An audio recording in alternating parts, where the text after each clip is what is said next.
Hello good morning friends. नई सुबह, नया दिन, नई एनर्जी के साथ अपनी सीटेट की प्रिपरेशन मुझे पूरी उम्मीद है कि आप लोगों ने शुरू कर दी होगी। ठीक है, basically this video is for the viewers जो कमेंट कर रहे हैं कि स्कोर कैसे बढ़ाएं। अब देखो, आपके पास 12 दिन है। कम ही बता रही हूँ, ज़्यादा तो नहीं बता रही हूँ। आज 30 नवंबर है, सैटरडे है। ठीक है, तो आपके पास कुल मिला के 12 दिन हैं जिसमें आपको रिवीजन भी करना है, PYQ भी लगाने हैं और अपना स्कोर भी बढ़ाना है। और ये जो आप इतना ज़्यादा फियरफुल हो रहे हो, स्ट्रेसफुल हो रहे हो, वो भी आपको ओवरकम करना है। ठीक है, टाइम मैनेजमेंट भी करना है, सारी फैक्टर्स को लेके चलना है साथ में। अब आते हैं मेन जिस्ट पे वीडियो में। देखो, एक ना मोस्ट कॉमन चीज़ है, किसी भी टॉपर की उठा लेना, किसी भी चीज़ में। और सीटेट के तो स्पेशली हर किसी का इंटरव्यू देख लो, जो गुड स्कोरर्स हैं, जिन्होंने काफ़ी अच्छे मार्क्स स्कोर करे हैं, सब ने एक कॉमन बात ये कही है कि मुझे अंदर से पता था, पॉजिटिव एफर्मेशंस थी अंदर से कि मैं कर सकती हूँ या मैं कर सकता हूँ, मुझसे हो जाएगा। ये मेरे लिए, मेरे को पता है कि मैं इतना तो कर लूँगी मैनेज। मैथ्स है, EVS है, हिंदी है, इंग्लिश है और CDP है। इतना तो मैंने बीएड में पढ़ा है या मैं पढ़ रही हूँ, इतना तो मैंने BTC में पढ़ा है या मैं पढ़ रही हूँ। ठीक है, ये एफर्मेशंस उन लोगों ने बताई। ठीक, मोस्ट इंपॉर्टेंट चीज़ उन लोगों ने यही बताई, हर किसी ने। मैंने भी आपको यही बताया कि अंदर से मुझे क्या महसूस होता था उसी वक्त जब मैं डेमो लेके कोचिंग से बाहर आई। फिर मैंने कहा कोचिंग तो नहीं लेनी, 10,000 नहीं देंगे, सीटेट के तो नहीं ही देंगे। फिर मैंने क्या कहा, ये तो खुद ही करना है, खुद ही करना है। ठीक है, फिर एक प्रॉपर स्ट्रैटेजी फॉलो करी जो मुझे खुद से समझ में आई, क्योंकि सिलेबस तो हमें पता था भाई, सिलेबस तो हम देख ही लेते ना। सीटेट का अगर हमने सिलेबस नहीं देखा तो हम यहाँ पर थोड़े गलत हैं। ठीक है, सिलेबस को हमने थरोली एक बार देख लिया। ठीक, उसके बाद हमें पता है कि अब हमारा पेपर मैनुअल है, तो मैनुअली करने के लिए मेरे पास बुक हाथ में होनी बहुत ज़रूरी है। ठीक है, सिंपल सी बात है कि जिस तरीके से हमारा पेपर है उसी तरीके से तो प्रैक्टिस करके जाएंगे। ऑनलाइन होता तो कंप्यूटर के मॉक टेस्ट लगाते, अब क्योंकि ऑफलाइन है तो हम बुक में से प्रीवियस ईयर क्वेश्चन पेपर लगाएंगे। ठीक है, अब मोस्ट दो इंपॉर्टेंट चीज़ें हैं, एक आपके अंदर की पॉजिटिव एफर्मेशंस, और उसको कोई फोर्स नहीं कर सकता कि वो आनी ही आनी चाहिए, वो आपके अंदर से खुद आएंगी। और वो तब आएंगी जब आपको पता है कि आप एक सही डायरेक्शन में अपनी प्रिपरेशन कर रहे हो, आपके कॉन्सेप्ट्स क्लियर हैं, आपकी थ्योरीज क्लियर हैं, आपके बेसिक फंडा जो पेडागोजी के हैं वो क्लियर हैं, आपने वो स्किल्स अपने अंदर डेवलप कर रही हैं जो एक टीचर बच्चे के लिए जिस तरह से सोचता है। क्योंकि अब आपको सीटेट के एग्ज़ाम में इतना तो पता है कि इस एग्ज़ाम में रट के काम नहीं चलने वाला। ये एग्ज़ाम अंडरस्टैंडिंग का है, समझने का है, रिफ्लेक्शन का है। ठीक है, तो ये चीज़ें आपको बहुत अच्छे से क्लैरिटी है कि रोट मेमोराइजेशन से ये एग्ज़ाम कभी नहीं निकल सकता, गारंटीड, जब तक आपको डीप अंडरस्टैंडिंग नहीं होगी ऑफ कॉन्सेप्ट्स। ठीक है मेरे दोस्तों, ठीक है, मोस्ट इंपॉर्टेंट दो ही चीज़ें हैं, पॉजिटिव एफर्मेशंस और आपके प्रीवियस ईयर क्वेश्चंस को बार बार बार बार सॉल्व करना।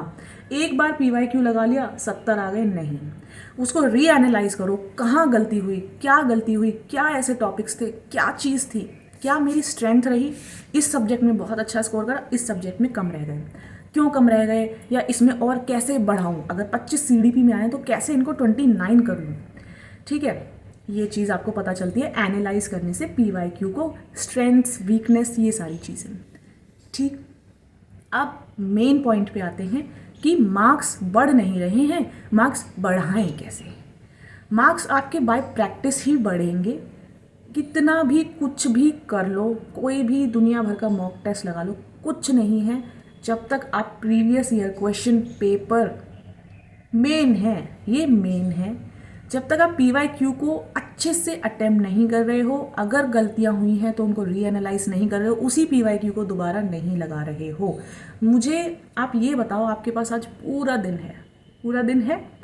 ठीक है, तो आराम से आपके जो भी काम हैं उनको बिल्कुल निपटा के अच्छे से करके अपना फोकस एक जगह लगाना। इसको बोलते हैं पोमोडोरो टेक्निक। पोमोडोरो टेक्निक का मतलब होता है कि आप अपना जो करना है ना कर लो, लेकिन जब आप 30 मिनट के लिए बैठोगे या 1 घंटे के लिए बैठोगे तो फोकस वहीं होगा। This is known as Pomodoro technique कि भाई now I have to focus for half an hour और फॉर वन एन आवर। बोल दो घर वालों से कि कोई डिस्टर्ब ना करे मुझे ये 1 घंटा, नहीं तो भाई मुझे चढ़ जाएगा गुस्सा। 1 घंटे के लिए आराम से बैठो और फिर 5 से 10 मिनट्स का ब्रेक लो, लेकिन वो 1 घंटा ऐसा होना चाहिए कि जिसमें ना घुस जाओ बिल्कुल अंदर, कोई डिस्ट्रैक्शन नहीं, कोई मोबाइल नहीं, कुछ नहीं।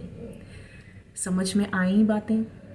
ठीक है, मेन आपके मार्क्स कहीं से नहीं बढ़ सकते। कोई बैच ले लो, कुछ भी कर लो, कहीं से भी नोट्स ले लो पेड, आपके मार्क्स बढ़ेंगे प्रीवियस ईयर क्वेश्चन पेपर से ही। उसके पैटर्न को समझ के उसमें क्वेश्चंस किस तरह से पूछे जा रहे हैं, कौन से क्वेश्चन सबसे मोस्ट फ्रिक्वेंटली पूछे जाते हैं, कौन सा वो टॉपिक है जिसमें से क्वेश्चंस आते ही आते हैं।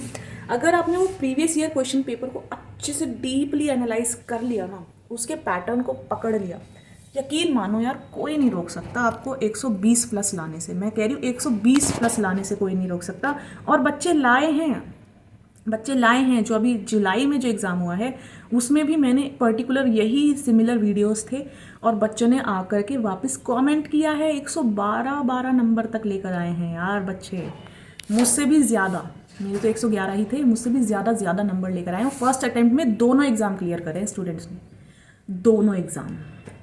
और जो स्ट्रैटेजी बताई वही फॉलो करी। बुक्स थी, PYQ थे, हिमांशी सिंह मैम की पैडागॉजिकल सीरीज़ थी, बस यही करना है आपको। और अगर आपको लग रहा है कि यार मैंने 2 बार PYQ लगाया फिर भी मेरा मार्क्स बढ़ ही नहीं रहे हैं, तो फिर प्रॉब्लम कुछ और है। प्रॉब्लम हो सकती है टाइम मैनेजमेंट की हो, स्ट्रेस की हो, एंग्जाइटी की हो, या फिर वो कंड्यूसिव सपोर्टिव सा इन्वायरमेंट आपके आसपास शायद नहीं है। क्योंकि देखो एक इंसान के जो सारी चीज़ें निकल के आती हैं ना, वो सारे सर्कमस्टांसिस पर डिपेंड करती हैं।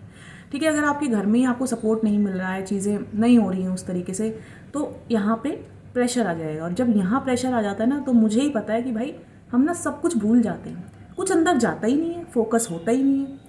ठीक है, तो उसके लिए बहुत ज़रूरी है कंड्यूसिव इन्वायरमेंट मिलना, वो सपोर्ट मिलना, टाइम मैनेजमेंट आपको करना आना चाहिए, जो मैंने आपको बार बार बताया है। OMR शीट पे 1 बार 2 बार पेपर लगा के देख लो, पता चल जाएगा। पैसेज से रिलेटेड क्वेश्चन बहुत आता है, तो वो भी मैंने आपको बार बार बताया और फिर से बता रही हूँ कि पैसेज के लिए आपको अपनी रीडिंग स्पीड और वोकैबुलरी बहुत अच्छी करनी पड़ेगी मतलब करनी पड़ेगी। और सबसे इम्पॉर्टेंट चीज़ ये भी है कि देखो कुछ बच्चे क्या करते हैं कि जिस क्वेश्चन का उनको कोई क्लू ही नहीं है उसको भी ना लेके बैठ जाएंगे, उसको देख रहे हैं। क्यों देख रहे हैं उसको यार, जब आपको पता है मुझे कोई फॉर्मूला नहीं आता मैथ्स में, इसमें कुछ नहीं है, मैं कहीं से भी कनेक्टेड नहीं हूँ, पूछने का कोई स्कोप नहीं है, तो फिर मैं क्यों अटकी हुई हूँ इस क्वेश्चन पे। भाई तुक्का लगाओ, निकलो, नेगेटिव मार्किंग नहीं है ना, तो उसका मतलब क्या है, आपके पास प्रोविजन है कम से कम 10 क्वेश्चन में तुक्के लगाने का। छोड़ने का तो कोई मतलब ही नहीं बनता, कोई क्वेश्चन छोड़ना नहीं है। ठीक है, यही एक तरीका है जो आपके हर सवाल का जवाब प्रीवियस ईयर क्वेश्चन पेपर में छुपा है। जितने ज़्यादा PYQ जो लगा के जाएगा और अच्छे से उनको एनालाइज करके लगा के जाएगा अच्छे से, उतने ज़्यादा उसके नंबर हैं। लेकिन इन बातों का भी ध्यान रखना, स्ट्रेस, एंग्जाइटी, टाइम मैनेजमेंट, कोई लड़ाई झगड़ा नहीं किसी से, और बहुत ही ऐसे लोगों से बात करो, ऐसे दोस्तों से बात करो इस टाइम में जो आपको सपोर्ट करते हैं, आपको सुनते हैं, आपको पॉजिटिव फीडबैक देते हैं, आपको अच्छा फील कराते हैं। ऐसे लोगों से बात करो। और दूसरी इंपॉर्टेंट चीज़, मतलब बहुत सारी मैं कह रही हूँ ना, आपकी डाइट, आप कैसा खाना खा रहे हो, आपकी प्रॉपर स्लीप, आप क्या कंटेंट गेन कर रहे हो अभी। ठीक है, मोबाइल में उल्टा सीधा कोई कंटेंट मत देखो, कोई नेगेटिव न्यूज़ मत देखो। हर तरह से अपने आसपास के इन्वायरमेंट को, ऑरा को क्लीन कर लो, एकदम साफ सुथरा। ठीक है, अब मैं इससे ज़्यादा और क्या समझाऊँ, ये तो मुझे भी नहीं पता। ये सारी चीज़ें वो हैं जो फॉलो मैंने की थी। कुछ भी इस वीडियो में ऐसा नहीं था जो ऑथेंटिक नहीं था, सारी ऑथेंटिक बातें थी, सब कुछ था।